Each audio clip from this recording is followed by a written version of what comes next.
Amén, hermanos. Padre Santo, te damos gracias por el suministro, Señor, que nos has dado por medio de nuestro Señor Jesucristo. La copa, Señor, el pan, que nos muestra, Señor, que nuestra vida no tenía, Señor, vida en sí misma. No teníamos, Señor, nada para ofrecer. Todo lo que nosotros éramos, Señor, y aún somos en este cuerpo y en esta vida natural, en esta vida de Adán, Señor, lo único que manifiesta es el pecado, Señor. Por eso, Señor, constantemente debía haber un derramamiento de sangre por el pueblo de Israel, Señor. Constantemente la muerte, Señor, se manifestaba por causa de que era el destino de los hombres. Pero bendito el día, Señor, en que vino nuestro Señor Jesucristo, se encarnó, Señor, anduvo entre los pueblos y las naciones de la época, Señor, y manifestó la vida, Señor, la vida increada, la vida Zoe, Señor, la vida del Espíritu, la vida eterna, el pan de vida que nos fue dado desde el cielo. Ciertamente Él, Señor, fue muerto por nuestros pecados, cargó en sus hombros el pecado de todos nosotros. Pero te damos gracias, Señor, porque al tercer día Él resucitó, Señor. Él ascendió y traspasó la muerte y venció al que tenía, Señor, el imperio de esta tierra, las llaves de la muerte, Señor, y del Hades, para darnos hoy día una esperanza viva, Señor. Bendita es la vida tuya que nos ha sido dada, Señor. Y en base a esa vida tuya, hoy día podemos decir que estamos vivos entre los muertos, que hemos recibido la vida de Dios y que somos parte de la familia celestial, engendrados por el Espíritu y manifestados, Señor, para una esperanza gloriosa. Señor, qué preciosa es tu obra en nosotros, a pesar de que día a día tal vez nosotros nos veamos tan, Señor, insignificantes. Pero esta realidad espiritual, Señor, que tú ya tienes, Señor, realizada, porque así lo has manifestado, Señor, de que seremos glorificados juntamente con tu Hijo, Señor. Padre, te bendecimos y te damos gracias por esta reunión. Podamos, Señor, aprender de ti y que la vida de tu Espíritu que está en nosotros pueda ayudarnos, Señor, a manifestar, Señor, las cosas que provienen de tu Espíritu, Señor. Ayúdanos a entender por el alumbramiento de tu Espíritu en nuestra mente, Señor, y a cambiar, Señor, nuestras cosas que no te agradan, aquellas que aún están en muerte, Señor, aquellas que aún tienen que morir, Señor. Padre, permítenos acercarnos a ti por medio de las Escrituras. Todo esto lo rogamos en el nombre de nuestro Señor Jesucristo. Amén. Amén, hermanos. Durante un tiempo había estado meditando de forma personal en mi mente, había conversado algunas cosas con mi esposa, pero el contexto que nos tocó vivir, hermanos, esta época en la cual somos compañeros de historia, ¿cierto? Estamos en la misma época, somos compañeros de milicia, nos tocó militar en este mismo peregrinaje y particularmente estar juntos en esta pandemia, estar juntos en esta época. Hay hay muchas cosas que se están diciendo, ¿cierto? Mucha información relevante se mueve por medio de los medios de comunicación y cuando llegan a nuestros oídos manifiestan en nosotros o golpean, por así decirlo, lo que es nuestro ser. Las noticias o las palabras que recibimos, hermanos, pueden tener dos tipos de manifestación en nuestro corazón. Una es palabras que alientan y que dan fuerza, lo que nosotros llamamos las buenas noticias, que se aprobó el bono, para algunos tal vez sea una buena noticia. El bono clase media me lo dieron, ¿cierto? Que está tan en boca de las personas y el común de la gente, y la gente se alegra. Pero cuando se metió a la web, ¿cierto? A la internet, y vio que no le dieron el bono, esa noticia se convirtió en una mala noticia y afecta la conciencia, afecta el ser de la persona comienza a decaer. Y normalmente, hermanos, todos los días nosotros somos golpeados, digo así, golpeados o afectados de forma positiva o negativa en nuestro ser. Nosotros, hermanos, para hacer una pequeña introducción al tema, nos componemos de 3 tipos de vidas. ¿Ya? Tomando un poco de las palabras que compartió nuestro hermano Néstor ahí en la mesa, y mencionó él la vida Zoe, pero el ser humano se compone de 3 elementos o de 3 vidas, ¿ya? Por causa de que nosotros, hermanos, estamos formados o tenemos 3 áreas que corresponden al ser del hombre. La primera área es el espíritu, y el espíritu es esa vida Zoe, la vida de Dios que nos permite relacionarnos con Dios, que nos permite tener comunión con Dios y que nos habla de la vida eterna. Nos habla de que aquel que está vivo, ¿cierto? O sea, el que ha recibido al Hijo tiene vida eterna. Esa vida eterna es la vida Zoe, la vida del Espíritu, que no solamente, y ojo con esto, no solamente se relaciona a la vida que viene en la eternidad, o sea, cuando venga el Señor y seamos transformados, entonces esa vida, a veces nosotros solamente ponemos que la vida Zoe está allá, es como que la tenemos reservada para que cuando venga el Señor, nosotros podamos manifestar esa gloria de Dios y vivir eternamente en un lugar precioso, donde mi corazón va a estar siempre alegre, no va a haber lloro, ¿cierto? Lo que dice Isaías por ahí por el capítulo 66, 64, y el león comerá paja con el cordero y no habrán guerras, ¿cierto? Y ya no habrán trabajos. Y algunos dicen amén, gloria al Señor por eso, ¿cierto? No habrá carga. Edificarán sus propias casas, comerán uvas y sus viñas plantarán. Y, bueno, toda esa vida preciosa que nos alienta, que no es que no exista, existe, pero la vida Zoe va más allá de eso. La vida Zoe es una vida proporcionada por Dios que ya está en nosotros. Y esa vida no solamente se pronostica hacia el futuro, sino que ahora ya es una realidad en nosotros, y muy pocas veces se habla de hacernos de las propiedades que tiene esa vida.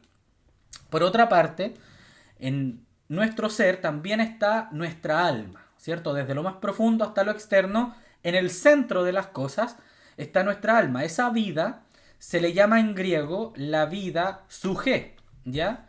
La cual manifiesta nuestro entendimiento de lo que nosotros somos en nosotros mismos. Podemos ver, por ejemplo, allí, en esa vida sujé, nuestros pensamientos, nuestro ánimo, nuestros deseos, nuestra voluntad, nuestros recuerdos, nuestra percepción de la realidad y nuestra percepción de nuestra realidad interna, ¿ya? Entonces, hermanos, también hay una vida allí que es personal, pero que también nos ayuda a relacionarnos con los demás. Por ejemplo, no es lo mismo que usted se levante en la mañana y prepare un desayuno y llame a su esposo o a su esposa y le diga, amorcito, está listo el desayuno, ¿cierto? Es diferente, por ejemplo, en esa voluntad usted le preparó el desayuno todo a su persona, a su pareja, a su esposo, a su esposa. No es lo mismo a que usted le diga, ya, pues levántate, ¿hasta qué hora voy a estar acostado? Te tengo el desayuno preparado desde las 7 de la mañana, son las 12, ya, pues. Esa manifestación que se dio en una fue amorcito, con amor, ¿cierto? Con cariño, con cuidado, con fragilidad. Y en la otra fue una forma tosca, más bruta, por así decirlo, más violenta. Manifiesta una realidad que está en esa vida sujé o en esa vida del alma, ¿ya?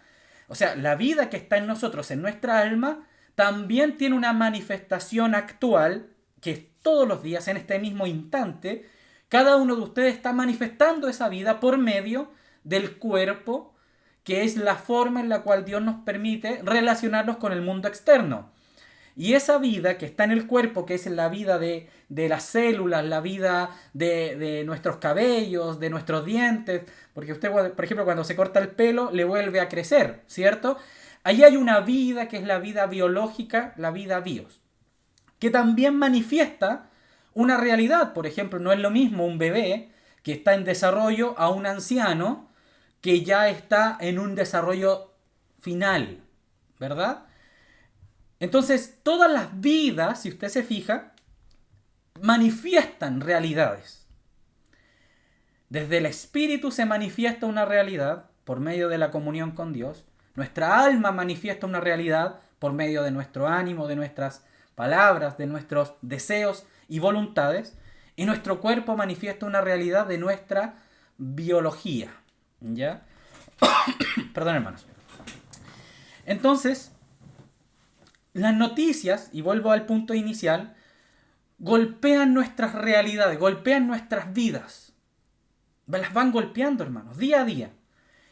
Y esto va a llevar a cabo en nuestro interior que nosotros tengamos diferentes estados de ánimo. Y eso es lo que hoy día quisiese compartir, hermanos, acerca del ánimo. Nosotros leemos en las Escrituras constantemente, no poco, mucho, acerca de la inquietud de Dios, acerca de nuestro ánimo. Y vemos varias variaciones, valga la redundancia, de nuestro ánimo a lo largo de las Escrituras. Hay hermanos de muy buen ánimo, hay hermanos con ánimo solamente, también vemos en las Escrituras el poco ánimo, incluso vemos el doble ánimo. Entonces me gustaría que con ustedes, hermanos, pudiésemos definir qué es el ánimo según las Escrituras y no según nuestra propia percepción, que lo más probable es que esté errada, porque cuando yo pensaba, el ánimo, y lo leía en las Escrituras, yo meditaba en mi mente, en mi alma, yo tenía una percepción y decía, esto es el ánimo, para mí. Pero cuando fui a las Escrituras me di cuenta que estaba equivocado. Entonces, a veces nosotros estamos en un estado de poco ánimo y por causa de no entender qué es el ánimo en las Escrituras, no vamos a la solución que nos da las Escrituras para que nuestro ánimo cambie y se torne de un poco ánimo a un tener ánimo y de un tener ánimo a un tener un muy buen ánimo. ¿Ya? Esto es como una escalera. Usted puede estar arriba, en el tope de la escalera, usted puede estar en el centro de la escalera, usted puede estar abajo de las escaleras, en el sentido de que está en el pie de la escalera, o usted puede estar debajo de la escalera pisándolo, ¿ya?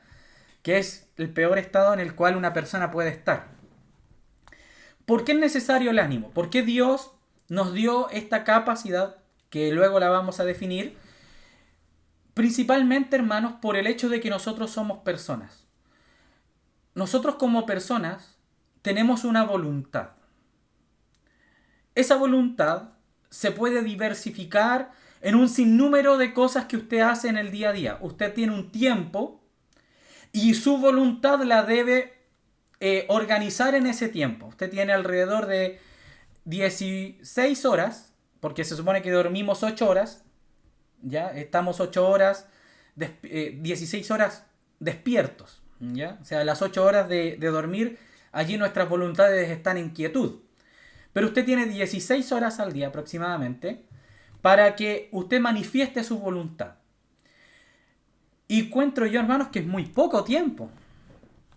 Porque cuando vemos en las Escrituras que no solamente está nuestra voluntad, sino que está la voluntad de Dios, y que Dios quiere que su voluntad sea una compañera de nuestra voluntad, se asocie, tenga una sociedad en común para llevar a cabo las dos voluntades, o sea, se alineen en una sola voluntad y que nosotros podamos llevar a cabo esa voluntad. Y todo eso, hermanos, fíjense, depende de nuestro ánimo. Miren qué importante es nuestro ánimo. Miren qué importante es que usted esté fortalecido, esté alegre, esté en una realidad de fuerza. Nosotros si leemos en el diccionario bíblico Perspicacia, de donde saqué el significado que más me hizo sentido y que también más se acerca a lo que las Escrituras dicen, el ánimo es lo siguiente, hermanos. El ánimo es la fortaleza, el valor, la audacia y la valentía. Se puede definir en esas cuatro palabras, pero no solamente se define como ellas, sino que usted tiene fortaleza, valor, audacia y valentía para llevar a cabo su voluntad. Esa es el ánimo. Es la energía que usted posee en su alma para llevar a cabo su propia voluntad. ¿Por qué? Porque cuando nosotros no tenemos fortaleza, por ejemplo, si usted no tiene fortaleza y está derribado, está deprimido o en depresión, usted puede anhelar mucho tener una voluntad. Por ejemplo, yo quiero casarme, por ejemplo. o yo en algún momento quiero casarme con una hermana o con una mujer de Dios, ¿cierto? De lo que sería un varón de Dios que quisiese llevar a cabo esa voluntad. Pero si usted está en una depresión, si usted está en una decepción de su corazón, si usted no tiene la fuerza para llevar a cabo esa voluntad, entonces normalmente usted no va a poder llevar a cabo esa voluntad. No quiero conocer a nadie. No, es que yo no soy nada, no soy nadie. A mí nadie me quiere, a mí nadie me soporta en algunos casos. No, es que yo no tengo la fuerza para, no sé, ofrecer algo a una persona. Es que a mí nadie me puede amar, es que soy muy feo, que soy muy gordo, que soy muy flaco, que soy muy negro, que soy muy blanco, que soy muy amarillo. Es que tengo 40, es que tengo 30, es que estoy muy joven, es que estoy muy viejo. Todas esas cosas dañan nuestra fortaleza e impiden que yo lleve a cabo esa voluntad que está en la voluntad de Dios, que los hombres y las mujeres entren en matrimonio para que puedan vivir, ¿cierto?, la vida de Dios. En el caso del valor, por ejemplo, el valor de hacer algo, no el valor en el sentido monetario, sino el valor en el sentido de ser una persona que no es cobarde. Vamos a utilizar el antónimo. Imagínese usted dice, ya tengo 20 años, estoy estudiando o estoy terminando mi carrera, no sé, lo que usted esté, y dice, quiero trabajar. Entonces, la voluntad suya es que usted trabaje y la voluntad de Dios es que nosotros trabajemos, ¿cierto? Dice, la misma palabra enseña que el hombre debe trabajar y proveer para los suyos, en el caso de los varones, y las hermanas también trabajan, no es que no trabajen. Trabajan en sus hogares, trabajan en un lugar también de remuneración, trabajan con sus hijos, etc. Entonces, yo quiero trabajar, yo quiero hacer algo, pero me da temor que me digan que no. Me da temor presentar mi currículum, me da temor presentarme delante de los hombres para ser examinado y ver si tengo la fuerza, por así decirlo, o la capacidad de llevar a cabo ese trabajo. Entonces, como tengo temor, el temor impide también que lleve a cabo la voluntad. Por otro lado, la audacia, que es la capacidad de hacer algo, también puede impedir hacer una voluntad. Por ejemplo, yo, por mucho que quiera ser futbolista profesional y jugar en el Real Madrid, yo no tengo la audacia para eso, hermanos. Así como tampoco tengo la audacia, hermanos, para ser un basquetbolista profesional. Podría haber entrenado y podría haber hecho muchas cosas para prepararme, pero si no tengo la audacia, la capacidad para llevar a cabo una voluntad, esa voluntad se bloquea, por así decirlo, y no la puedo llevar a cabo, aunque mucho yo la anhele. Y también está la valentía, que también tiene que ver, hermanos, con el valor, pero la valentía está en un ámbito más allá de solamente tener las ganas de hacer algo, sino es que usted va a pasar por arriba de las circunstancias. La valentía es aquella fuerza que está en nosotros, de que a pesar de que venga algo contra nosotros, tú atraviesas ese muro, atraviesas el problema y actúas con valentía. Tú te sobrepones a los problemas. ¿Por qué? Porque los problemas también son situaciones que impiden que llevemos a cabo una voluntad. En el caso de David, por ejemplo, el rey David, antes de ser rey, conocemos nosotros todos, ¿cierto? Los que estamos acá, el evento de David y Goliat, ¿cierto? Entonces, ¿cuál era la voluntad de David? Vencer a Goliat, ¿cierto? Liberar al pueblo de Israel de la opresión de los filisteos. Y que Israel se convirtiera en un reinado establecido, con límites, y que no sufriera el ser cautivo de los filisteos. Entonces, ¿qué pasa? Los ejércitos de Israel estaban atemorizados porque había alguien que estaba impidiendo que eso se llevara a cabo. Entonces, ¿qué hace Dios? Por medio de David, liberta al pueblo, ¿cierto? Por la valentía. David tuvo la valentía en Dios de ir en contra de Goliat y matarlo. Sacó el problema y ¿qué hizo Israel? Se consolidó como un estado, y no solamente un estado soberano, sino temido, que es muy importante también en el contexto. ¿Cuáles son entonces las cosas que están o que provocan que no tengamos un ánimo para llevar a cabo la voluntad? Tenemos el miedo, que va en contra de la valentía, la timidez, que va en contra del valor, la cobardía, ¿cierto? Y también las depresiones interiores o el hecho de menospreciarse al punto de que somos incapaces de hacer cualquier cosa. Entonces, hermanos, principalmente lo que nosotros debemos entender es que el ánimo, que nosotros a veces decimos, hermano, ¿qué le pasa? Es que estoy desanimado, es que no tengo ánimo. El ánimo es el producto de dos cosas. Positivamente, el ánimo es el producto de poder entender, de poder conocer y de poder saber. ¿Por qué? Porque si nosotros no entendemos lo que está pasando o no conocemos las cosas, más imposible es llevar a cabo una voluntad. Por eso está el ejercicio físico, el ejercicio intelectual y también el ejercicio emocional. O sea, todo nuestro ser debe ejercitarse para que nosotros tengamos ánimo para llevar a cabo la voluntad, ya sea nuestra, en el caso personal, o ya sea la voluntad de Dios, si somos verdaderos hijos de Dios. Entonces, fíjense un poquito en este texto que yo estuve escribiendo, y dice, el verbo hebreo usado con más frecuencia para comunicar la idea de ser animosos es la palabra en hebreo, esto es Antiguo Testamento, es yazak, cuyo significado básico es ser fuerte. La palabra ser fuerte, cuando uno lee, por ejemplo, que Dios le dice al pueblo, tened ánimo, o estar animosos. Por ejemplo, cuando tenían que ir a conquistar la tierra prometida, una de las principales cosas que Dios le mantiene al pueblo de Israel en constante transmisión es que tenían que estar con buen ánimo o ser fuertes, en el sentido de valentía, en el sentido de valor, pero también en el sentido de resistencia. Porque si ellos hubieran sido débiles cuando venían los ejércitos a atacarlos, ellos hubieran sido cobardes, salen huyendo. Si ellos, por ejemplo, no tienen la fuerza para sostenerse en una guerra, por ejemplo, aguantar el hambre, aguantar el frío, soportar tal vez las burlas, tal vez la muerte de algún ser querido en la guerra, entonces todo eso jugaba un rol importante al momento del mandato de Dios. ¿Cuál era la voluntad de Dios? Que el pueblo conquistara la tierra prometida y sacara de allí a todos los que eran extranjeros y bárbaros de esa tierra.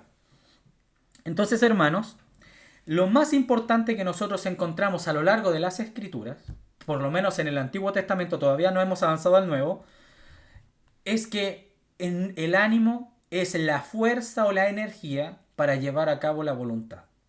Amén.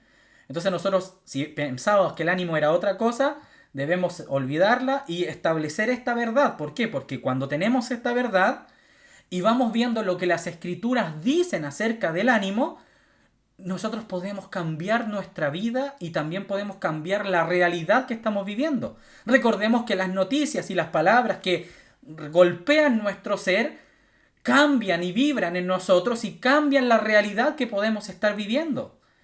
Entonces, hermanos, vamos a Josué. Deme un segundo para buscar el verso, hermanos, para dárselos correctamente.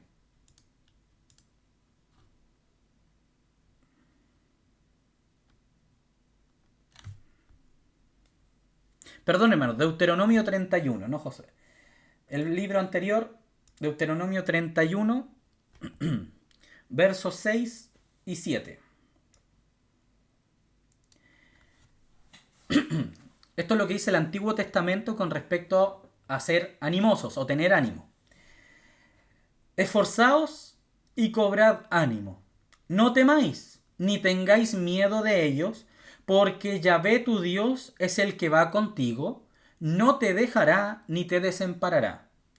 Y llamó Moisés a Josué y le dijo en presencia de todo Israel, esfuérzate y anímate, porque tú entrarás con este pueblo a la tierra que juró Yahvé a sus padres, que les daría, y tú se la harás heredar.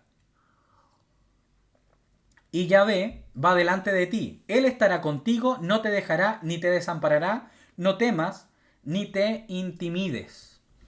Todo este verso, lo que está haciendo el Señor es intentando entrar en la mente, por así decirlo, de Josué y del pueblo y darles ánimo.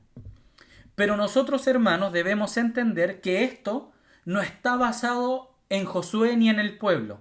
Este ánimo Dios lo está manifestando basado en sí mismo. ¿Por qué no teman? ¿Por qué no tienen que tener miedo? Porque Yahvé, tu Dios, es el que va contigo. ¿Qué dijo David frente a Goliat? Yo no vengo solo, ¿cierto? Yo vengo en el nombre de Jehová. Entonces, ¿por qué las personas, nosotros también vemos personas desanimadas en el Antiguo Testamento, y luego vamos a ir a un texto largo para entender las variaciones del ánimo por causa de no comprender, de no saber y de no estar atento, hermanos? Pero antes vamos ahora a ir al Nuevo Testamento para ver también qué dice el Nuevo Testamento acerca del ánimo, que no es diferente a lo que dice el Antiguo, pero tiene otras repercusiones un poco más profundas y que nos permiten entender puntos de vista mucho más amplios. Entonces, hermanos, la palabra ánimo en el Nuevo Testamento tiene varias palabras en griego que apuntan a diferentes ámbitos o contextos, ¿ya? La primera palabra que nosotros vamos a encontrar en griego está en Mateo, y es cuando el Señor les dice que tienen que tener ánimo. Tened ánimo. Así nomás dice el mismo Señor Jesucristo, le dice a los discípulos, tened ánimo. Allí lo que está diciendo es que ellos tenían que estar alegres. Básicamente era estar en un estado de alegría o en un estado de paz que genera una alegría. Es como uno estar contento, ¿ya? También en el Nuevo Testamento tenemos otro lugar en las Escrituras que la misma palabra ánimo en español para nosotros en griego es la palabra alma. Por ejemplo, en Hechos constantemente vemos que hay lugares cuando Pablo va a predicar y dice, por ejemplo, que ciertos hombres cambiaron los ánimos de las personas. Creo que está allí en el episodio de cuando Pablo estaba predicando frente a los que estaban haciendo los ídolos estos de Diana, la diosa Diana, y empiezan ellos a gritar, grandes Diana de los Efesos, allí en Éfeso. Entonces, esos hombres, los mercaderes, cuando se vieron que la gente había empezado a escuchar a Pablo y que Pablo estaba echando por tierra todo lo que era la idolatría de ese lugar, entonces dice la palabra que esos hombres cambiaron los ánimos. ¿Qué quiere decir esa palabra? Que cambiaron los pensamientos, cambiaron la percepción. O sea, fueron como una serpiente y le dijeron a los demás, oye, este hombre está haciendo que perdamos dinero, no lo escuchen. ¿Y qué hizo la gente? En vez de poner atención a lo que estaba diciendo Pablo, ¿qué hace la gente? Toma a Pablo, ¿cierto? Y lo tratan de arrebatar, como dice la Escritura, o lo tratan de tomar y sacar fuera del lugar. Lo tratan de agredir. Entonces, hermanos, esos contextos o esas palabras cuando dicen cambiaron los ánimos, cambió el ánimo de... Está hablando de la mente, está hablando de de hecho, la palabra que se ocupa allí es la palabra suje, igual que alma en griego, o vida del alma, ¿ya? O sea, cambiaron la percepción, la voluntad, los pensamientos y actuaron de manera diferente a cómo iban a actuar. A nosotros nos llama la atención más que nada los contextos en los cuales se habla del ánimo, de esa fuerza para llevar a cabo la voluntad, ¿ya? Esa palabra en griego es la palabra etsuneo, ¿ya? ¿Qué quiere decir? Estar fortalecido o fuerte o alegre para llevar a cabo una voluntad. O sea, estar encaminado, estar preparado para hacer algo. Entonces, hermanos, vamos a ir a ver a Hechos capítulo 27 acerca del ánimo. Algunas cositas, algunos versos. Solamente al principio vamos a ordenar un poco el compartir para que se entienda bien. Al principio hicimos una introducción y luego vimos qué dice el Antiguo Testamento acerca del ánimo y tomamos un pasaje clave. Ahora estamos viendo qué dice el Nuevo Testamento del ánimo, ¿ya? Entonces vemos en el Nuevo Testamento, hermanos, que no solamente está el ánimo, sino que hay una variación de ánimos, ¿ya? Entonces en Hechos 27, verso 22, dice lo siguiente. Pero ahora os exhorto a tener buen ánimo, pues no habrá ninguna pérdida de vida entre vosotros, sino solamente de la nave. ¿Cuál es el contexto del naufragio, cierto, de Pablo? Entonces, ¿qué pasó? Había una tormenta, ¿cierto? Iban a naufragar. Y Pablo les dice que a los que estaban acompañándolos que tuvieran buen ánimo, porque nadie iba a morir. Entonces, nosotros debemos pensar, hermanos, en este caso Pablo habla de buen ánimo, ¿ya? Buen ánimo. La palabra buen ánimo en las Escrituras se repite varias veces. Normalmente se le habla a los discípulos, a la iglesia, pero en este contexto también se le habla a personas que no creían en Dios o que eran incrédulas. Pero Pablo utiliza esta frase buen ánimo, etsuneo, principalmente para decirle a la gente que estuvieran fortalecidos, que estuvieran fuertes, que no tuvieran temor, que no fueran cobardes, que no tuvieran miedo, sino que se afirmaran, ¿cierto? En el sentido del alma, ahí que resistieran. ¿Para qué? Para que cuando viniera la colisión y la tormenta a desarmar la nave, ellos pudieran tener conciencia o tener seguridad de que nadie iba a perder la vida. Entonces, hermanos, el buen ánimo en las Escrituras es estar en esa fuerza, es poder llevar a cabo la voluntad al fin y al cabo. O sea, nosotros ¿qué decimos? Hermano, hay que ir a predicar. ¿Y qué dicen los hermanos? Hermano, lo que pasa es que yo no sé mucho. Es que, y si me preguntan cosas difíciles, ¿y qué voy a decir si me dicen algo acerca de, no sé, de tal cosa? Hermano, es que tal vez ellos no nos van a recibir. Si usted se fija, todas esas palabras, ¿cuál era la voluntad? Ir a predicar, a un punto. Y se acabó. Pero en la mente de una persona pueden levantarse muchos muros inmediatamente. Es que yo no puedo, es que yo no sirvo, es que yo no soy, es que yo no sé, es que es X, Y y Z. Todas esas cosas generan un bloqueo mental y por ende impiden que se lleve a cabo una voluntad. Es decir, esa persona tiene poco ánimo. Porque si tuviera buen ánimo, diría, hermano, preparémonos, vayamos, hagámonos, se fortalecería, iría, rompería los problemas que ve delante para llevar a cabo la voluntad. Entonces nosotros debemos inmediatamente mirar nuestro corazón y ver qué clase de personas somos. Porque a veces nosotros vivimos en un desánimo, o como dice la Escritura, en un poco ánimo, o sea, una persona que cuando quiere llevar a cabo una voluntad, se bloquea absolutamente. Es que no puedo, es que no sirvo, es que no soy, es que yo no sé, es que me cuesta. ¿Se fijan, hermanos? Y vivimos en desánimo. Y eso es una anormalidad de vida del creyente, porque como decíamos al principio, la vida del Espíritu, hermano, nos hace vencedores. Si cuando dice la Escritura, por ejemplo, que nosotros somos más que vencedores, ¿sabe de qué está hablando? De que nosotros vamos a llevar a cabo la voluntad de Dios. De que lo que Dios ha dicho acerca de nosotros es posible llevar a cabo. Porque Él va con nosotros. Y el Señor de allá de Josué es el mismo Dios que está dentro de nosotros, con nosotros, o sea, apegado a nuestro lado y alrededor de nosotros. O sea, Dios nos dio, por ejemplo, la capacidad, miren, fíjense, hermanos, de que, por ejemplo, en este ejemplo de ir a predicar, de que nosotros podíamos orar por el lugar al cual vamos y atar al hombre fuerte. O sea, nosotros podemos decir, amén, Señor, oramos para que se haga tu voluntad en esa casa, vamos a ir a compartirle a esta familia para que crean en ti. Y eso es tener buen ánimo, es estar en la normalidad de lo que es un creyente.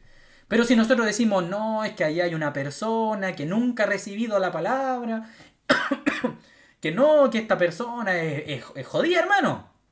No, no pasa a los creyentes, es dura. Pero hermano, nosotros podemos ir y orar al Señor para que Él vaya delante de nosotros para hacer su voluntad, porque no vamos a utilizar las oraciones, por ejemplo, para cualquier cosa. Estamos hablando de la voluntad de Dios, ¿cierto? De que somos hijos de Dios, que ya hemos recibido el Espíritu de vida en Cristo Jesús, que nos energiza. No estamos en nuestra fuerza, no vamos en nuestra capacidad, vamos en Él. Entonces, para llevar a cabo la voluntad de Dios, ¿qué debemos hacer? Tener buen ánimo. Pero a veces nosotros no nos damos cuenta que vivimos en desánimo. Siempre en la negación. Y ese es un problema. Entonces, hay otro verso en Mateo 9.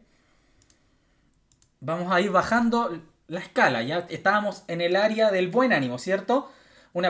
Nadie va a morir. Mira, Pablo ahí no estaba profetizando por si acaso, hermanos. Sino que él solamente había tenido una comunión con Dios y tenía esa realidad de que Dios, hermanos, no iba a permitir que nadie iba a morir en ese naufragio. Entonces, hermanos, si Pablo lo tenía y él es igual que nosotros en la realidad del Espíritu, solamente que nosotros no tenemos el ánimo que él tenía. Entonces, hermanos, Mateo 9, verso 22, dice: pero Jesús, volviéndose y mirándola, dijo: ten ánimo, hija, tu fe te ha salvado. Y la mujer fue salva desde aquella hora.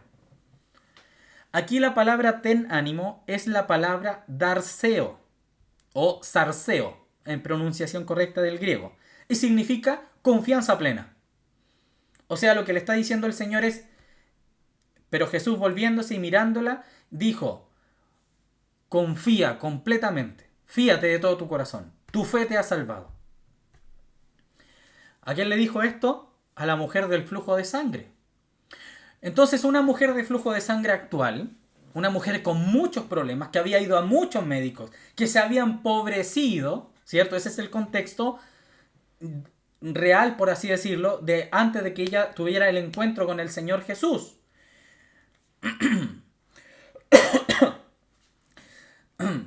Nosotros vemos que esa mujer se había empobrecido, ya tenía ese problema del flujo de sangre, no podía hacer las cosas normalmente, no podía llevar a cabo las voluntades.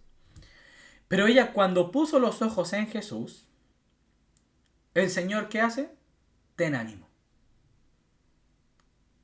O sea, la fe se relaciona con el ánimo. Miren qué importante. A veces nosotros decimos: tenemos fe, hermano. Sí, aleluya, tenemos fe. Pero el desánimo apaga la fe. Es como ponerle una piedra encima a la plantita que está creciendo. Porque la fe debe ser cultivada, debe ser tratada, debe ser regada con la palabra de Dios. Pero si nosotros no tenemos el ánimo para generar en nosotros mismos fe, usted nunca va a poder salir de sus problemas, hermano querido, hermano amado. Solamente porque nos ponemos la venda en nuestros ojos, inmediatamente vemos todo negro o no vemos nada. ¿Y qué pasa? Nos echamos para atrás, como decimos los chilenos. Nos arrepentimos de hacer algo. No, es que yo no voy a poder. Entonces el Señor Jesús le dice: ten ánimo. Esto está un poco más abajo del buen ánimo, porque el buen ánimo no solamente es confiar, porque Pablo confiaba en Dios en el momento del naufragio, sino que este es un poco más, o sea, es la fe base para ser salvo. Es la fe en Cristo. Bueno, el Señor me va a ayudar. Hermano, vamos a predicar. Tal vez el hermano no te va a decir: amén, hermano, vamos, oremos al Señor, atemos al hombre fuerte, que estas almas sean para el Señor. Tal vez el hermano no te va a animar a ti, porque el buen ánimo empuja a otros. Amén. Este ánimo es como algo más personal. Es como uno en un estado normal. Hermano, ¿y cómo está con esto? Y el hermano: sí, amén, creyendo en el Señor. Amén. Estamos en la mitad de la escala, en lo normal. No estamos haciendo nada más allá de lo que se nos fue dado. Estamos ahí, en la normalidad.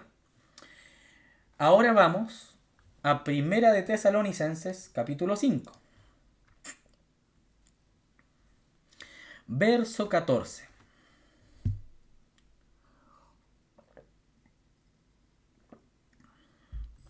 Aquí aparece otro grupo, o otro estado de ánimo, por así llamarlo. Hermano, Hermana Pati. ¿cuál era? Primera de Disculpe. Tesalonicenses, capítulo 5, verso 14. Ya.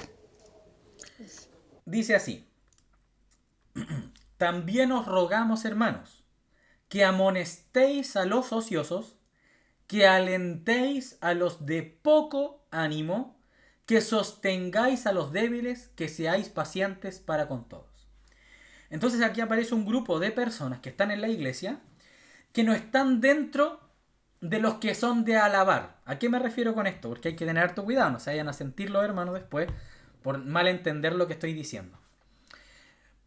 En esta instrucción final de las tesalonicenses hay un grupo de personas que no está bien, que no está en la normalidad de lo que se espera de un cristiano, que son los ociosos.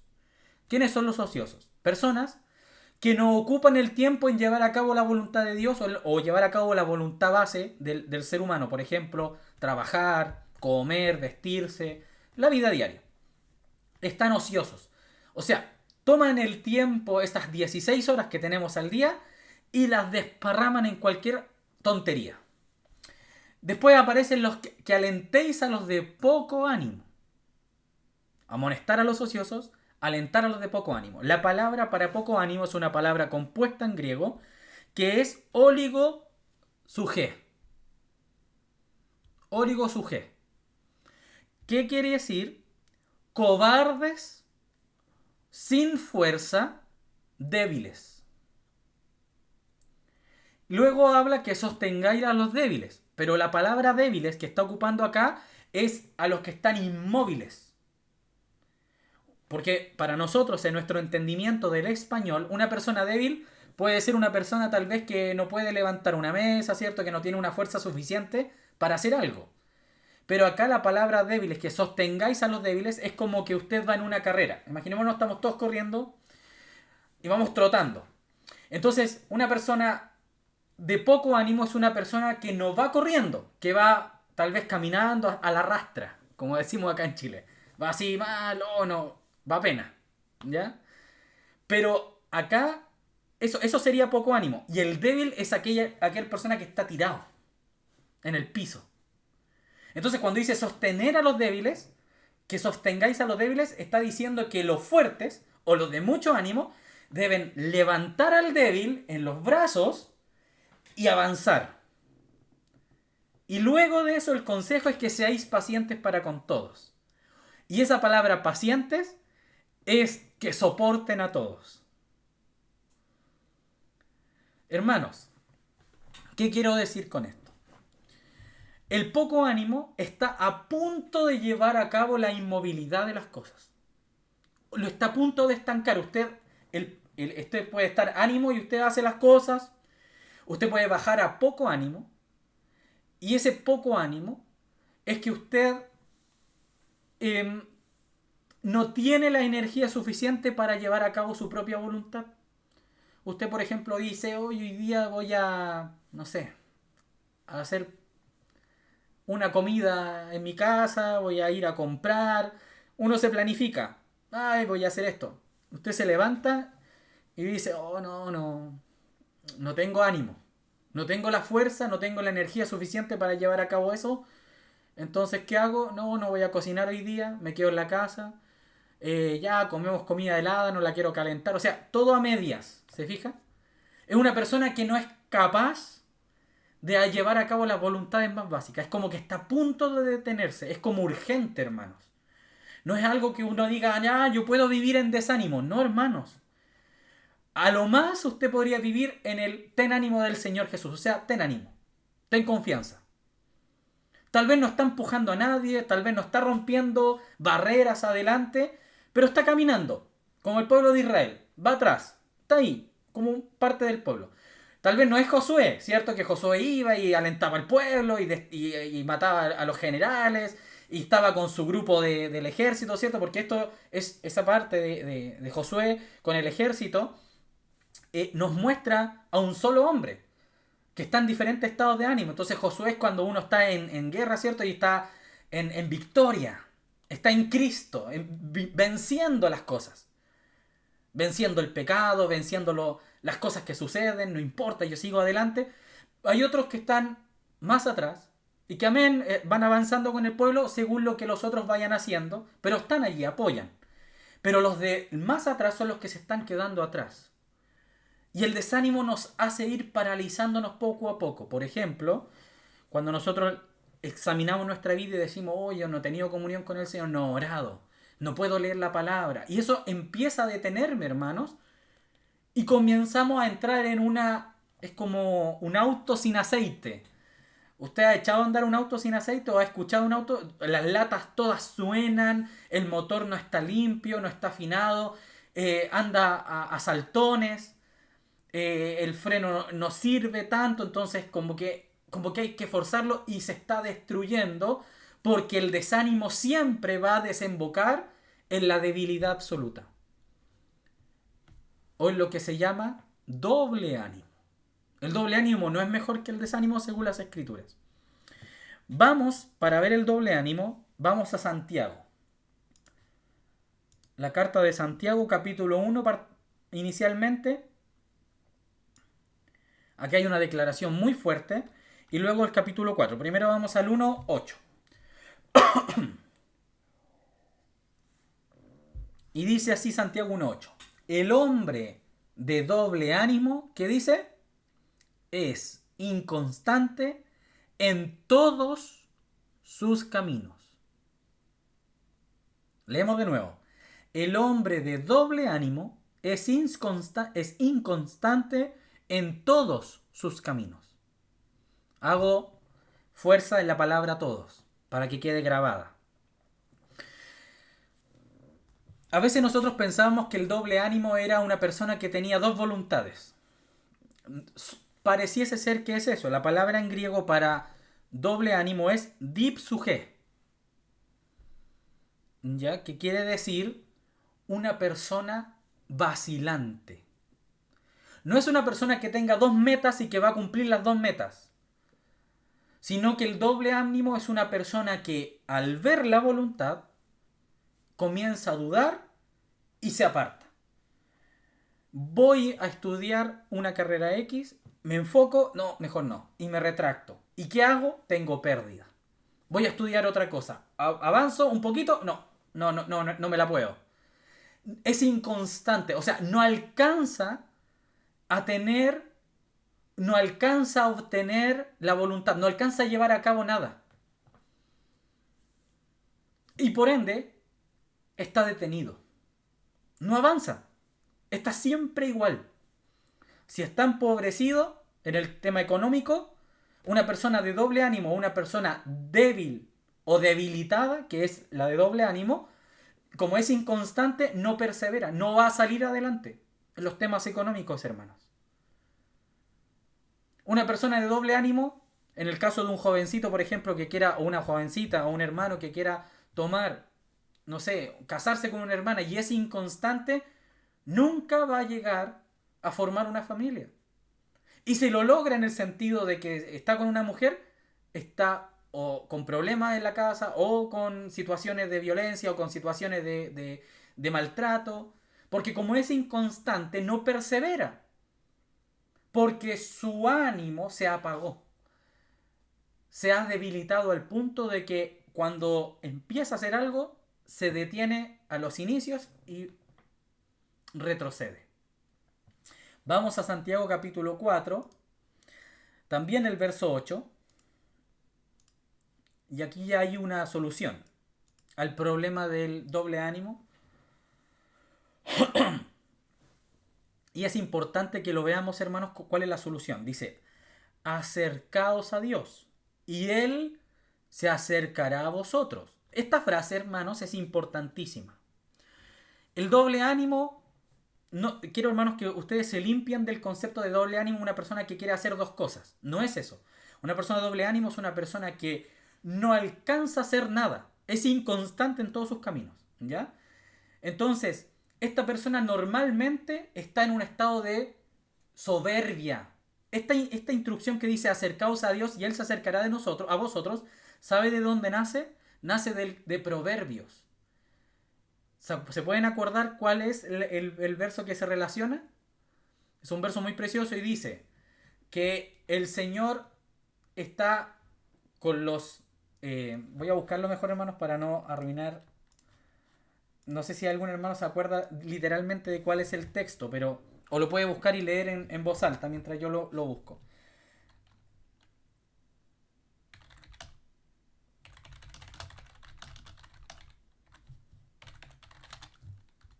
Perdón, era el Salmo 138, verso 6. Dice, porque Yahvé es excelso, atiende al humilde, mas al altivo mira de lejos. ¿Se acuerdan de ese pasaje? O también dice en otra versión, toma en cuenta a los humildes y está lejos de los orgullosos, porque el Señor mira al humilde y al altivo no lo conoce. Estoy ya leyendo el mismo verso, pero en diferentes traducciones. Aún dice, el Señor es excelso, atiende al humilde y al soberbio tiene de lejos. Ese pasaje, Santiago se está basando en ese pasaje para hablar del hombre de doble ánimo. Normalmente el doble ánimo manifiesta soberbia, orgullo. Entonces dice que la solución a nuestro doble ánimo, cuando no podemos embarcarnos en ninguna voluntad porque ninguna llevamos a cabo, dice, acercaos a Dios. O sea, rompe la soberbia. Abandona tu orgullo. Y Él se acercará a vosotros, pecadores. Limpiad las manos. Fíjense que acá está hablándole a un grupo de personas. O sea, el doble ánimo, hermanos, es considerado un pecado. ¿Por qué, hermano David, el doble ánimo es considerado un pecado? Porque Dios nos ha dado mandatos de vida, de voluntades. Y si nosotros desobedemos la voluntad de Dios, ¿qué pasa? Estamos en un estado de doble ánimo y eso el Señor lo considera un pecado. Estamos transgrediendo su palabra. Acercaos a Dios y Él se acercará a vosotros. Pecadores, limpiad las manos y vosotros los de doble ánimo. ¿Están todos en el mismo grupo? Purificad vuestros corazones. Interesante, hermanos. Hay un problema en el corazón de la persona de doble ánimo. ¿Cuál es el problema? Que no está puro. ¿Qué significa que no está puro? Que no contiene, ese corazón no contiene la palabra de Dios. No conoce a Dios, porque está lejos de Dios. Ha perdido la comunión con Dios. O sea, una persona que no tiene energía es porque se desenchufó de la corriente. Vamos a dejar así la alegoría. Nosotros acá, en este siglo, tenemos la energía o la corriente eléctrica. Y cuando los hermanos instalan la corriente eléctrica, ponen los cables, ¿cierto? En las casas y hacen un enchufe. Cuando usted está conectado a la corriente, cuando el objeto, el instrumento que quiere usar, por ejemplo un ventilador, está enchufado a la corriente, usted lo enciende y ¿qué hace el ventilador? Funciona. Inmediatamente. El ventilador no le dice a usted, no, hoy día no, mañana sí. No, vamos a ver si funciona, voy a funcionar a media. No, el ventilador hace lo que tiene que hacer porque está en la corriente. Nosotros, por otro lado, cuando estamos en la comunión con Dios, esa es nuestra corriente. Eso es lo que nos da energía. Si nosotros nos apartamos de la comunión con Dios, no solamente usted, hermano, va a empezar a perder el ánimo para llegar a poco ánimo, sino que usted se va a detener en su vida. Se va a convertir no solamente en una detención, sino que se va a convertir en un débil. Hermanos, ojo con lo que voy a decir acá. Usted se vuelve una piedra de tropiezo.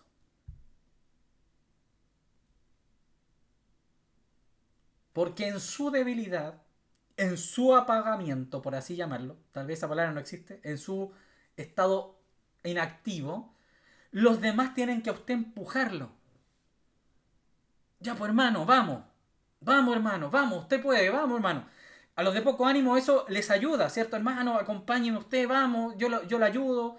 Y hay que fortalecer a los de poco ánimo. Pero el que es doble ánimo, hermanos, está ahí, es como una piedra de tropiezo, es como una piedra que está allí que no se puede mover. Entonces los hermanos tienen que venir y cargarlo, es como que ustedes lo llevan en los brazos. Entonces uno podría decir, uy hermano, qué precioso que los hermanos me lleven. Pero hermanos, la mirada de Dios frente a las personas débiles es, claro, uno puede caer en una debilidad. Lo que el Señor nos le dice a los hermanos es que, hermano, ayudemos al hermano débil, no lo dejemos tirado, sí. Pero si el hermano no quiere salir de eso, ha caído en el orgullo y en la soberbia. Eso debería ser un estado pasajero, no un estado normal en nuestra vida. No digo que aquí, no hermano, yo nunca he caído, hermano. Todos hemos estado en buen ánimo, hemos estado en ánimo solamente y a veces bajamos la escalera. Hemos llegado al poco ánimo, incluso nos hemos vuelto un tropiezo. Voy a poner un ejemplo. Imaginémonos, es día de reunión. El hijo está de buen ánimo. La hija está de buen ánimo. El papá y la mamá, el papá están en ánimo, o sea, el papá va a hacer lo que los demás hagan, ¿cierto? Va a ir detrás acompañando solamente. Y la mamá está en doble ánimo, ¿ya? En esos estados. Entonces los niños van a decirle, papá, vamos a la iglesia, ¿cierto? Están en la voluntad de Dios. ¿Cuál es la voluntad? Estar en la comunión con el Señor. Y como la mamá está en doble ánimo, va a decir, oh, yo no quiero ir. No, déjenme acá. No, hoy día no tengo ganas. Es que tengo tanto que hacer. Es que hoy, es que no, es que estoy tan cansado. Y comienza a levantar todos los Goliat, por así decirlo, todos los problemas. No, es que vamos a gastar plata y todas las excusas que usted quiera colocar. No, es que hace frío, es que hace calor, es que el clima, es que está lejos, es que es cerca, es que la micro, es que el auto, es que la benzina, es que el presidente, es que Piñera, es que los senadores, etcétera, etcétera, etcétera, etcétera. Y va a tapar. Como el otro, como el esposo está solamente en el ánimo, eso a él lo va a pagar porque lo va a detener porque usted se volvió un tropiezo. Y como los niños están buen ánimo van a intentar batallar, van a decirle, pero mamá, vamos, van a intentar empujar. Pero como son niños, no van a poder contra la debilidad de la mamá. Y usted se volvió una piedra de tropiezo para su familia. ¿Se entendió? Diferente es, hermanos, o incluso en el caso, para que la hermana no se sientan mal, en el caso de los varones, que el que tiene que, no sé, llevar a la familia al lugar, el que maneja, por ejemplo. No, no quiero ir. Imagínense. Entonces toda la familia tiene que andarlo tirando. Ya, pues amor, levántese. Vamos a la iglesia, lea la Biblia. Amorcito, la esposa, amorcito, le tengo el desayuno preparado para que tomemos desayuno y vayamos a la iglesia. Y ahí el hombre así, no, no quiero, pucha, no, que lata, ya, vamos. No, mejor no. Oh, pero hay que ir hoy día, es que hace frío. Es que estoy cansado, es que he trabajado toda la semana y no tengo ni un momento para mí mismo. Hermanos, eso es desánimo y usted se convirtió en un pecador, piedra de tropiezo. A veces nosotros pensamos que la piedra de tropiezo es la persona que va, insulta a un pequeño y la persona se va de la iglesia. Eso también es una piedra de tropiezo. Usted está al mismo nivel, es un pecador. Porque está negándole la posibilidad a otros de que hagan la voluntad de Dios. Usted se volvió una carga. Se volvió, con el dolor de mi corazón lo digo, hermano, se volvió un lastre. Porque debiendo usted empujar a la familia, ¿cierto? Como es lo que se espera de un varón cabeza de familia, un sacerdote de la casa, usted es el que llevan arrastrándolo.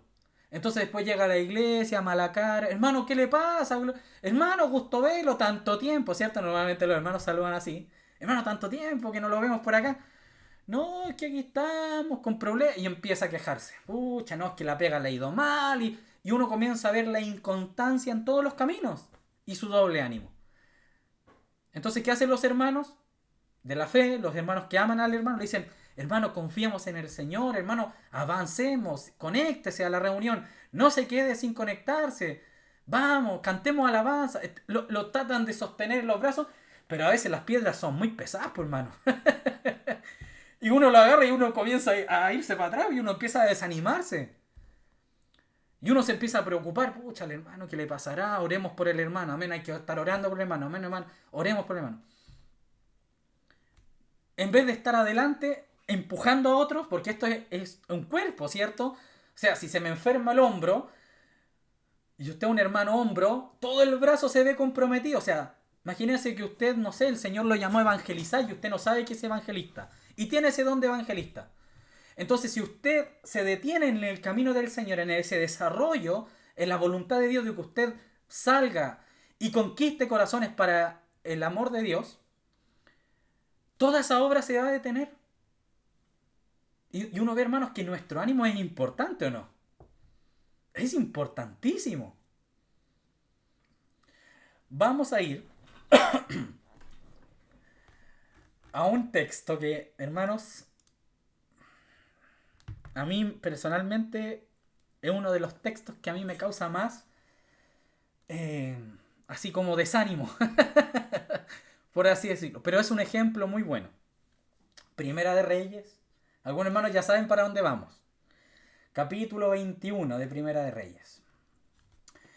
Nuestro querido, no es tan querido porque no hizo la voluntad de Dios, pero este es un rey de Israel que se llama Acab.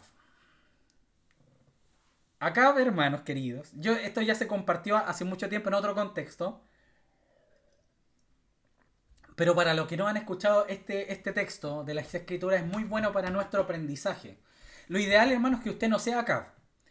Y ojalá no sea Jezabel, porque este es un matrimonio. Acab era un rey de Israel y Jezabel era su esposa. Vamos a leer desde el capítulo 21, verso 1, hasta el verso 29 y vamos a ir haciendo ciertas pausas para ir explicando ciertas cosas.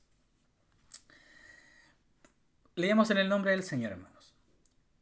Pasadas estas cosas, aconteció que Nabot de Jezreel tenía allí una viña junto al palacio de Acab, rey de Samaria.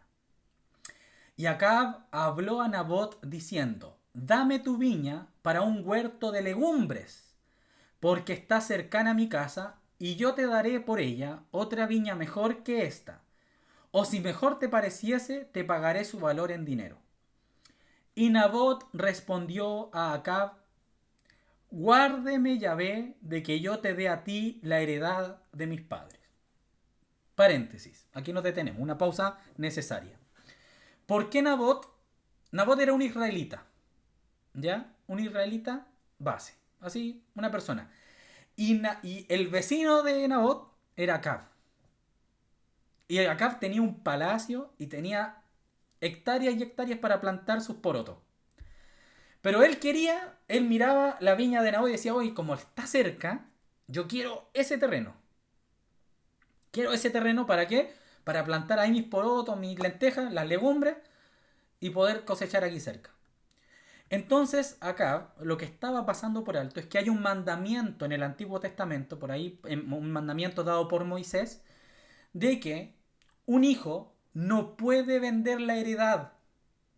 La heredad, hermanos, es lo que al principio se recibió cuando fue la conquista de Josué y se repartió la tierra, se dieron heredades, ¿ya?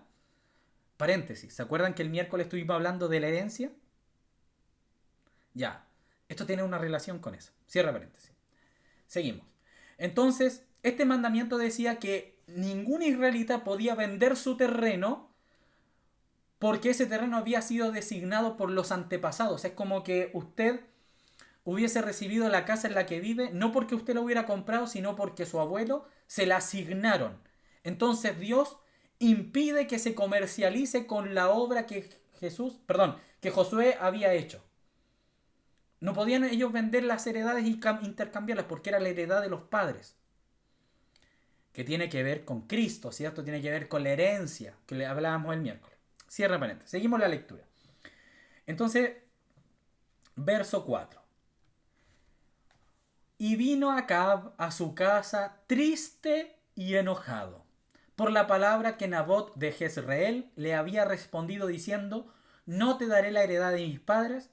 Y se acostó en su cama y volvió su rostro y no comió. O sea, ¿qué hizo el rey de Israel? Como el otro, el vecino, no quiso darle o intercambiarle la heredad porque no era algo válido por la ley, primeramente.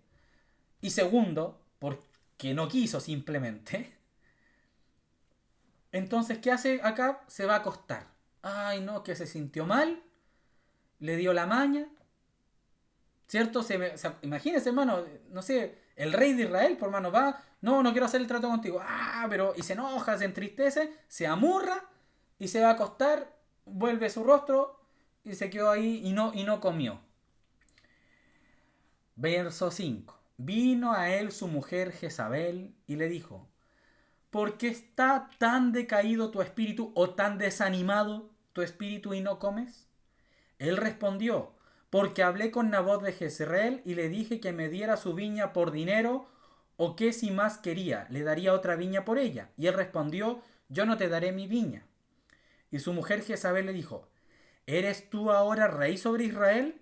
Levántate y come y alégrate, yo te daré la viña de Nabot de Jezreel. Entonces ella escribió cartas en nombre de Acab y las selló con su anillo, paréntesis, para tener el anillo de Nabot, perdón, de Acab. Ella usurpó lo que es como que le hubiera robado el anillo con el que se legislaba. Es como que usted le roba la firma, el RUD al papá para presentar las comunicaciones en el colegio. Por ejemplo, le robó la autoridad. La mujer tomó el lugar de Acab. Por eso después se habla de Jezabel con tanta dureza en las escrituras. Y las selló con su anillo y las envió a los ancianos y a los principales que moraban en la ciudad con Nabot. Y las cartas que escribió decían así: proclamad ayuno y poned a Nabot delante del pueblo. Esta frase significa que lo iban a enjuiciar. Recordemos, hermanos, que en ese tiempo la congregación de Israel, cuando había un juicio, eran juicios públicos. Y traían a los que decían, por ejemplo, lo que había sucedido, a los testigos, y acusaban o defendían a la persona que estaba en juicio. Verso 10. Y poned a 2 hombres perversos delante de él que atestiguen contra él y digan: tú has blasfemado a Dios y al rey. Y entonces sacadlo y apedreadlo para que muera. Y los de su ciudad, los ancianos y los principales que moraban en su ciudad, hicieron como Jezabel les mandó, conforme al escrito en las cartas que ella le había enviado. Promulgaron ayuno y pusieron a Nabot delante del pueblo. Vinieron entonces 2 hombres perversos y se sentaron delante de él, y aquellos hombres perversos se atestiguaron contra Nabot delante del pueblo, diciendo: Nabot ha blasfemado a Dios y al rey, y lo llevaron fuera de la ciudad y lo apedrearon y murió. Después se enviaron a decir a Jezabel: Nabot ha sido apedreado y ha muerto. Cuando Jezabel oyó que Nabot había sido apedreado y muerto, dijo a Acab: levántate, o sea, todavía estaba acostado. Levántate, habían pasado como 10 días, todavía estaba ahí. Levántate y toma la viña que Nabot de Jezreel, que no te la quiso dar por dinero, porque Nabot no vive, sino que ha muerto. Y oyendo Acab que Nabot era muerto, se levantó para descender a la viña de Nabot de Jezreel para tomar posesión de ella. Vamos a dejar la lectura hasta acá para no seguir bueno, ya llegamos al punto que queríamos llegar, pero les recomiendo a todos, hermanos, que puedan, terminando la reunión, tener un momento de lectura hasta terminar el capítulo. Ya, porque no es... O sea, no quiero que se entienda de que como que a Acab no le pasó nada. Dios estaba presente en ese momento. Y Dios, por medio de Elías, va a dar una sentencia. Y luego, si quieren tomar nota, pueden ver en Segunda de Reyes capítulo 9, del 1 al 10 hasta el 30, hay una condenación que se lleva a cabo. O sea, acá hay una profecía y se lleva a cabo en Segunda de Reyes capítulo 9. ¿Ya? Para que lo puedan ver cómo finaliza la historia. Esta estaría para la casa. Nosotros nos centramos en el contexto que estamos hablando. ¿Quién es Acab? Acab es un hombre que debía llevar a cabo la voluntad de Dios. Recordemos que cuando un rey era ungido en el pueblo, lo que tenía que hacer era llevar al pueblo a la comunión con Dios. No al contrario. Entonces nosotros vemos que Acab tenía una voluntad. ¿Cuál era la voluntad de Acab? Poseer la viña de Nabot. Esa voluntad iba en contra de la voluntad de Dios. ¿Por qué? Por lo que les había explicado, hermanos queridos, que ellos no podían vender la heredad de los papás o la herencia que habían recibido directamente. Entonces se levanta Jezabel, aquella mujer que debería haber sido una consejera, una mujer que le había dicho, oye, Acab, ¿sabe qué? Está mal. Tú no puedes hacer eso. Mira lo que dice la ley de Dios. ¿Y qué hace Jezabel? Todo lo contrario. Toma el desánimo, el doble ánimo de Acab y lo alimenta. Lo trata como un cabro chico. Literalmente. Ya, mi amor, no se preocupe. Yo voy a ir. Yo voy a hacer que este hombre malvado y perverso, Nabot, muera. Hermanos, y lo peor de todo es que vemos a Acab descender en varos en todos los estados, pero en caída libre.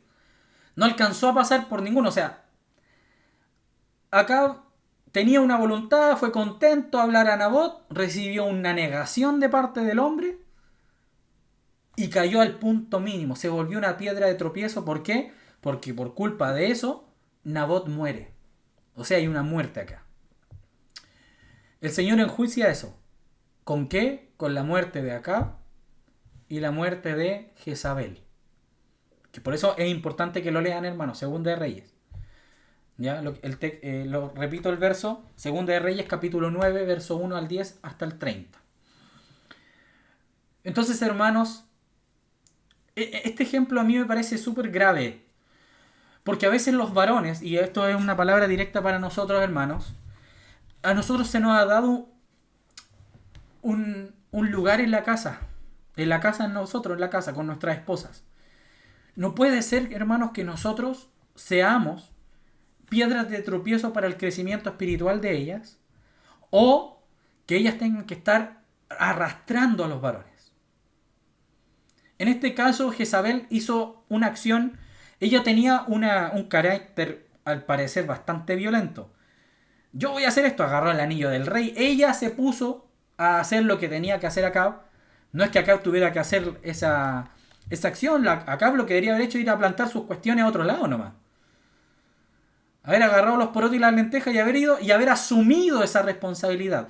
No haberse traumado, no haberse entrado en un tema de una depresión porque no pudo obtener lo que él quería.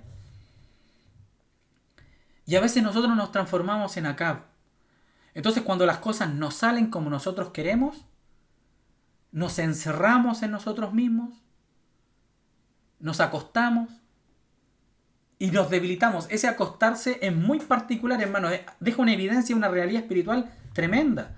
Porque habla de esa debilidad, de ese estancamiento. No es que él se acostó y la mujer le decía, ya pues levántate. Ya pues Acabcito, arriba, vamos. Y ahí estaba Acab, no, es que me dijo que no, es que me dijo que no. Ya pues mi amor, vamos. No, es que no quiero. A veces somos Acab en nuestra casa. Y no hacemos la voluntad de Dios. ¿Por qué? Porque está nuestro corazón impuro y hemos entrado en soberbia para con Dios. Porque Acab debería, él ni siquiera haber ido a hablar con Nabot, él debería haber sabido. Por inercia, por así decirlo, por osmosis, hermano, él debería haberlo sabido. Que Nabot nunca iba a poder venderle. Incluso si Nabot le vendía la viña, los dos hubieran estado en pecado. Nabot, por otro lado, un hombre que soportó hasta la muerte. ¿Se fijan la diferencia? Imagínense bien el presidente Piñera y le dice a algún hermano, no sé, le compro su casa por... aquí hay un cheque en blanco, ponga usted la firma. Y el monto. Pero el Señor a usted le ha mostrado, no sé, que esa casa usted no la puede vender porque esa es para la obra de Dios. Porque allí se reúnen los hermanos, no sé, cualquier cosa. Y viene Piñera, ahí, ¿cierto? Con sus brazos pequeños. Y le dice, aquí está el cheque, necesito esta casa porque está cerca de, no sé, tal cosa. El presidente, que tiene plata, elige cualquier terreno en el sur, pero esta casita es mía. Eso es lo que estaba pasando con Nabot. Y Nabot permaneció fiel a la palabra de Dios y murió por la palabra de Dios. Entonces tenemos dos contrastes. Un Nabot, un hombre que estaba con buen ánimo, y perdió su vida hasta la muerte, ¿cierto? O sea, perdió su vida por causa del testimonio y de la palabra del Señor. Y tenemos un Acab que frente a un pecado, frente a una, ¿cómo se podría decir, hermanos? Como una tincada del corazón, una corazonada de él, algo de su carne, como no lo pudo obtener teniendo terrenos para haberlo hecho, se debilitó al punto que se volvió una piedra de tropiezo, en la cual después vemos a Jezabel que saca provecho de eso. Porque después Jezabel toma el reinado y comienza a perseguir a los profetas. ¿Se acuerdan cuando estaba Elías ahí? Y comenzaron a adorar ídolos. O sea, la desviación fue tremenda. Entonces, hermanos, es importante nuestro ánimo. ¿Cuál es la solución a todo esto? Volvamos a Santiago, a capítulo 4, verso 8, para terminar. Perdón, hermanos.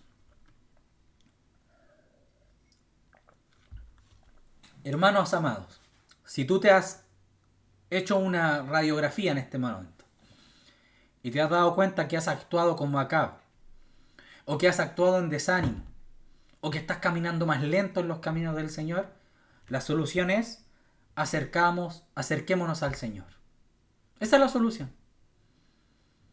Hermanos, que usted tome las fuerzas, las pocas fuerzas que tenga, vaya al Señor y le diga, ¿sabes, Señor? Yo te necesito. Perdóname, Señor. Mira, no he actuado bien. Ayúdame a acercarme a ti. Dame energía, dame fuerza. Por medio del Espíritu Santo. Hay hermanos que pueden ayudarnos, hermanos. A veces uno vive la vida tan llanero solitario y que empieza a pensar de que nadie me entiende. Es que a mí nadie me comprende. Es que los hermanos nunca han vivido esta situación. Y hay hermanos que han vivido situaciones 25.000 millones de veces más difíciles y la han pasado con la pura ayuda del Señor. Hay hermanos que han estado en extrema pobreza. Hay hermanos que han estado en dificultades tremendas y nos pueden alentar, nos pueden ayudar, nos pueden aconsejar, pueden orar por nosotros, nos pueden animar, nos pueden compartir un poquito mientras se pueda de ese aceite, para que podamos volver a encender nuestro corazón hacia el Señor. Hermanos, una de las cosas que estamos diciendo literalmente acá es que si usted no está en comunión con el Señor, su vida completa se va a ir a la basura. Usted puede perder a su esposa, puede perder a sus hijos, puede perder su matrimonio, puede perder su casa, por el desánimo, por el doble ánimo.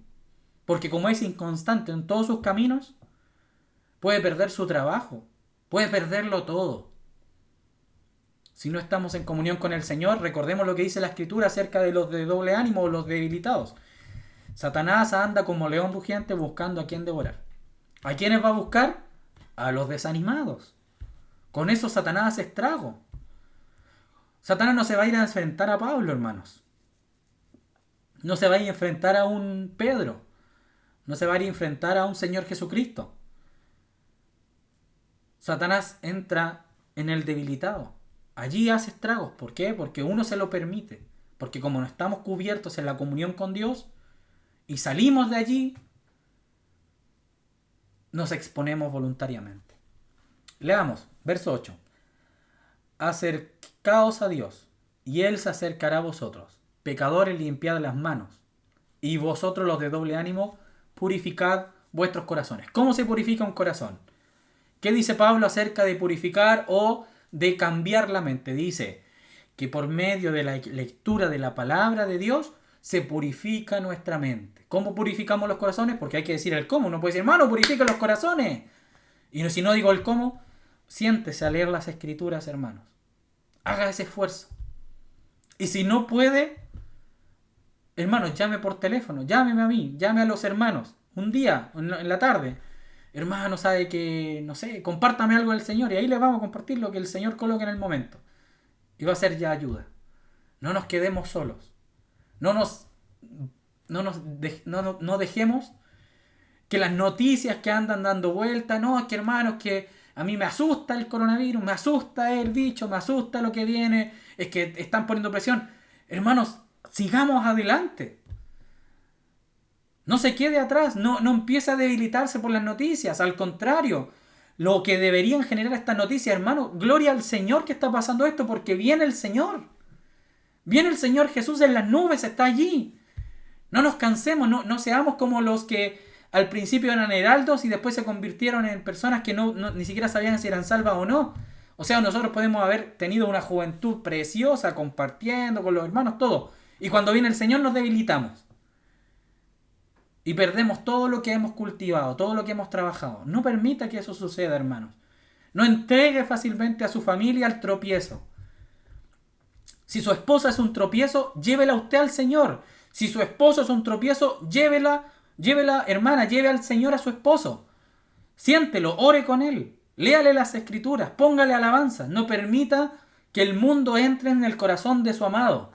No permita que el mundo entre en el corazón de su amada. Luche por él. Pero luche con el Señor. No luche, ya, pues, ¿hasta cuándo, hombre de poca fe? Ya, pues levántate, ay, me tenís chata, me voy a ir con mi mamá, voy a dejarte abandonado. No es la forma. Luche con el Señor. Luche animándolo. A veces las hermanas tienen que sostener a los hermanos. Las hermanas dicen, a mí cuánto me gustaría que mi esposo se sentara a tomar una once y me leyera la Biblia. Bueno, si no lo hace su esposo, hágalo usted, pues, hermana. No le peguen. Si está el hermano ahí viendo una película, está en el fútbol o está en cualquier cosa, amor, leamos un pasaje, mire, sabe que estuve leyendo este pasaje. Y meta la Biblia entre medio. Tal vez el hermano va a estar mirando la tele, no le apague la tele, no sea así. No, entre de a poco. Pídale sabiduría al Señor. Ame a su esposo. Si usted ama a su esposo, se va a ganar el corazón, va a edificar su casa. La mujer sabia edifica la casa. No empiece a insultar a su esposo. Mira, pero ¿hasta cuándo vaya a estar así? Porque eso lo único que va a causar es rechazo. Esta mujer me tiene aburrido, puro me critica, puro me lastima. Y viceversa. Con los hijos, lo mismo. Es que mi hijo nunca lee la Biblia. ¿Y cuántas veces nos hemos sentado nosotros con nuestro hijo a leer la Biblia? ¿Le hemos explicado la Biblia para que la puedan entender? ¿Le hemos enseñado un pasaje de la Escritura o nada? El desánimo se vence en unión. El desánimo se vence en comunión. Eso es lo que está diciendo el pasaje. En comunión con el Señor, primeramente, pero también dice la Escritura en el verso anterior que hay que sostener, hay que levantar. Y para eso está la familia. Recordemos lo que dice Eclesiastés. ¿Se acuerdan lo que dice Eclesiastés del matrimonio? Son dos mejor que uno. Porque cuando el uno estuviere ¿dónde? En el hoyo, ¿cierto? Haya tropezado el otro, lo saca. Porque cuando tuvieren frío, entre los dos se calientan. Pero a veces los matrimonios, amén, cuando estamos en el matrimonio, en el evento del matrimonio, se dicen los votos. Y cuando estés frío, yo voy a ir y te voy a abrazar. Y se dicen los votos, pero cuando estamos en la realidad, los votos están por allá votados. Y está la media guerra en la casa. ¿Pero hasta cuándo? No, que yo me tenía aburrido. Y vuelan los platos y los niños llorando. Y una crisis que se puede evitar, hermanos, teniendo comunión con el Señor. Hermano, ¿podemos superar esto? Sí. Si estás desanimado, hay solución al desánimo. Si tienes doble ánimo, si te has detenido en tu camino de fe, hermanos, podemos salir adelante. Con ayuda. Busquemos ayuda. No solamente, hermano, oren por mí porque estoy desanimado. No, hermano, más allá. Hermano, léame la Biblia. Hermano, ¿por qué no viene a compartir a mi casa un día? Se puede arrancar para acá o online. Y hermano, y ahí, el fuego del Espíritu. Como las brasas. Uno pone un carboncito al lado de un tronco seco y empieza de nuevo a agarrar fuego. Hermanos, que el Señor les bendiga. Nosotros lo único que buscamos, hermanos, es que el Señor haga su obra. A veces parecemos que estamos fuertes, pero estamos debilitados. Estamos casi piedra de tropiezo, pero que el Señor nos ayude, hermanos, a salir adelante. Yo sé que es un tiempo muy difícil a todos, los jóvenes, a los niños, con sus clases virtuales, que les cuesta. No es lo mismo estar presente en una clase y estar allí, a estar en la pantalla, pero ayudémonos, hermanos. para que nuestro corazón no se apague, no se abandone solamente al queje, no volvamos acá, hermano, de que, hermano, ¿qué le pasa? No, nada, y ando amurrado y el hermano raro, y pucha, uno no sabe si hablarle o no porque está enojado, y ya mejor no le digo nada, y el hermano ahí triste. Eso lastima, hermano, lastima la comunión, lastima que tengamos buen ánimo, que seamos como Pablo. Tened buen ánimo. Nadie va a morir. Nadie va a quedarse atrás. Sabemos que en tiempo difícil, pero hermanos, el Señor dijo algo precioso. Que de todos los que el Padre le había dado, Él no perdió a ninguno. Cuando Pablo dijo que nadie iba a morir, se estaba basando en las palabras del Señor Jesús. De los que tú me has dado, no perdí a ninguno. Solamente el hijo de perdición, que ya él había nacido, ¿cierto?, en esa dureza de corazón y que nunca quiso escuchar el Evangelio, y por tanto se entregó a la dureza de su corazón. Amén, hermanos, la paz del Señor.